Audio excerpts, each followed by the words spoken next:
Hey there everyone, I'm Michael, and well, it's another day, so it's time for another bite-sized tutorial.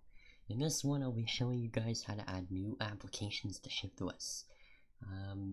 If you haven't seen my tutorials on how to add new terminal commands, or how to add new skinning features, I'd recommend checking out the previous tutorials as well, because it's going to be pretty similar. So let's get to it. So the first thing you want to do is you want to head over to the shiftos.winforms project, and there's this folder called applications, and you'll see there are a bunch of user controls, and they're all named after the various applications in ShiftOS.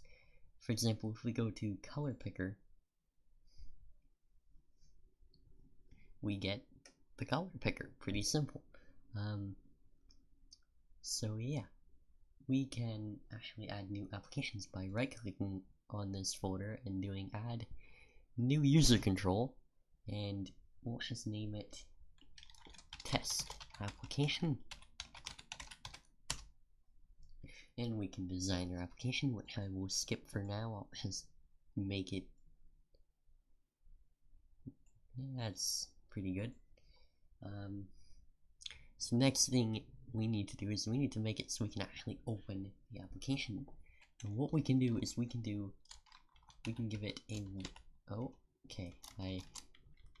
alright, we need to add using shiftos.engine, and then we can add win open, and then we can give it an ID, and we'll name it test. This will make it so that when we are in our terminal, we can do win.open app test, and it'll open this application. The next thing we need to do is we need to implement an interface called iShiftOS window.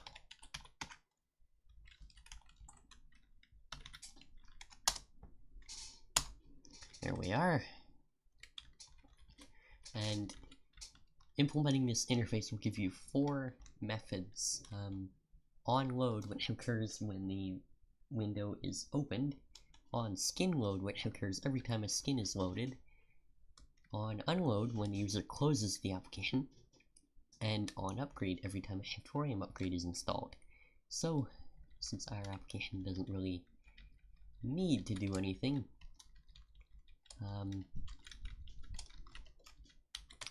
for this you want to return true, otherwise it won't close the window. Since we don't need to do anything in our application, we can leave these blank, but we can always put info boxes or something down the line to make it show that those functions are actually getting called. So, if we give it time to connect, and we do, hopefully this should work, and open app test, and there we are. Test is now open, and we can close it, and we can shut down if we wanted to. Now the thing is, test won't appear in the app launcher. This is because we need to set up a launcher attribute, and this is a fun part because mostly with attributes you just get to specify one thing, but with a launcher attribute you get to specify a name and an upgrade that it requires without even using requires upgrade. So if we want to, we can do launcher test app, and then here you're asked for a boolean. If you do true, then you need to provide an upgrade ID because you'll be telling it what you need to install before this launcher will show. If it's false, you can just ignore the third argument. So let's set it to false.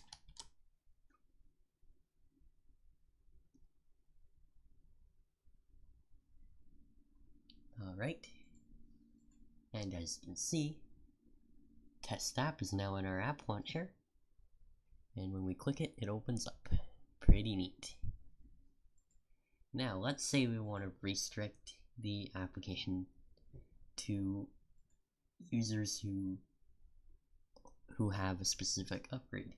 Well, in ShiftOS, the usual upgrade path for applications is you have the application itself, then you have its app launcher entry, then you have various components. So we have made it possible to use the requires upgrade attribute on any ShiftOS window in the game. And if the user does not meet the upgrade requirement, the application will simply not open. So test app will be the upgrade ID.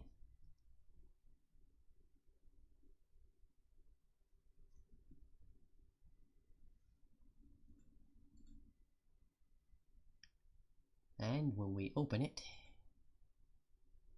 nothing happens. I do believe if we open up a terminal and then try to open it, it'll say there's an unaccounted for ID and then not open. So yeah. And if we wanted to hide the app launcher entry, we can just set this to true. And then do, al test app. But we'll just leave it false for now, I guess. Actually no, I'll demonstrate the fact that it will not show in the app launcher. So let's open another terminal. Actually no, as you can see, I just got thrown off by the app launcher not having test app in it. So yeah, that's how adding new applications work. It's literally as simple as that. Then when you're ready to actually design your application and it's in the game, you can design it like a regular Windows form and use the Windows Forms APIs as well as the ShiftOS APIs to help you develop your application. So anyways, this has been a pretty small bite-sized tutorial. I'll see you guys in the next video.